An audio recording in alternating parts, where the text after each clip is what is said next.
All right, welcome back to the channel. It's your boy Fanon, and in this video, we're going to talk about the welterweight division and two fighters that are in the position to force a fight with Errol Spence Jr., which may happen soon if they do not work out this Terence Crawford situation. Let's talk about that in this video.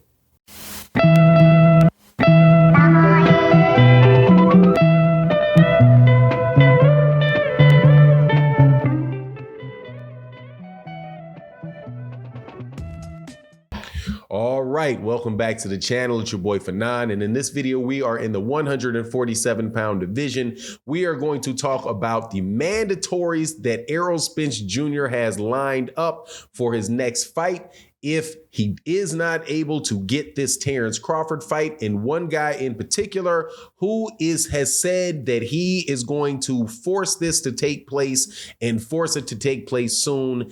Now, before I get into that though, let me welcome you back to the channel. If you are new to the channel, please accept my invitation to hit that subscribe button, hit that bell icon so that you can be notified of when we release more videos.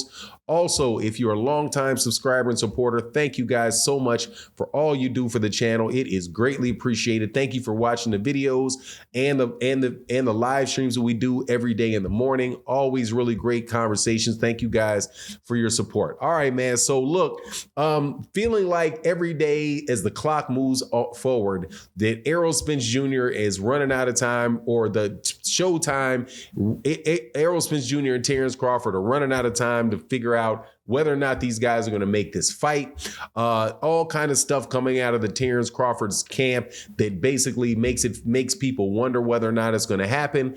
It still has a good chance of happening, but nobody is for sure if that's the case. However, if it doesn't, Errol Spence Jr. is having a lot of stuff lining up on him where he is going to pretty much have to choose whether or not to go up to 154 pounds or be in a situation to fight some young killers in that division who are saying, look, we want our mandatory shot. We've earned our mandatory shot. And those two people are Jaron Boots Ennis, who is the IBF mandatory for Errol, and the WBA mandatory Emanitas Stanionis, who just recently beat Butiev and was the mandatory for Yordenis Ugas until Yordenis Ugas lost to Errol Spence. And in fact, they were supposed to, the WBA ordered the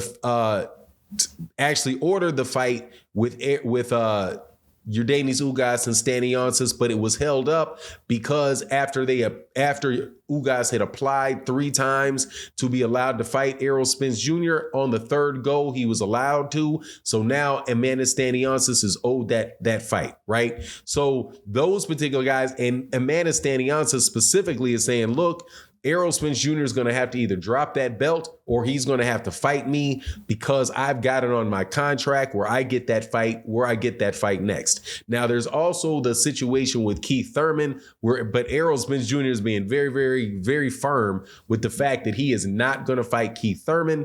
When I said never about Keith Thurman, I meant never. So that guy is more than likely out of the equation, and out of the equation in a way that, I wouldn't doubt if the WBC just would not order it, because the WBC is a sanctioning body that really, they'll order something, but just because they order the fight doesn't mean the fight's going to happen. And if they know something is going on in the media where a person really has a bad attitude about it in the media, a lot of times that they will react off what that person has said in the media. For example, you have the whole franchise belt thing, which the way that the franchise belt at lightweight had worked in the last fight with when Kambosos won it is different than what they did when Devin Haney won it, because they paid attention to what Devin Haney said in the media and said, look, well, Devin said he never wanted it, so we didn't even consider giving it to him. And so, it's just we on with the next on that one, right?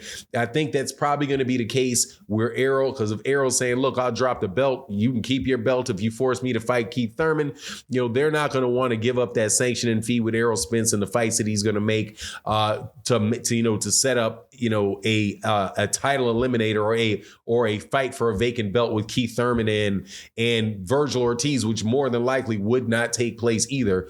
or the Jaron Ennis Keith Thurman fight, where Keith Thurman doesn't want to fight Jaron Ennis, right? So just really wild stuff over there. I think so. What I think is going to happen is if Errol is not able to get that Terence Crawford fight, is going to be the one of those two guys. It's going to be either Jaron Ennis for the IBF, or it's going to be Amanda Staniansis for the WBA. And for that WBA one comes first, I do believe, because of the order, because the actual order came in first. And then from that, it would be the Jaron Ennis fight. But the whole scenario to me is really kind of jacked up because Errol Spence has said, look, if I can't get this Terence Crawford fight, I'm moving up to 154 pounds.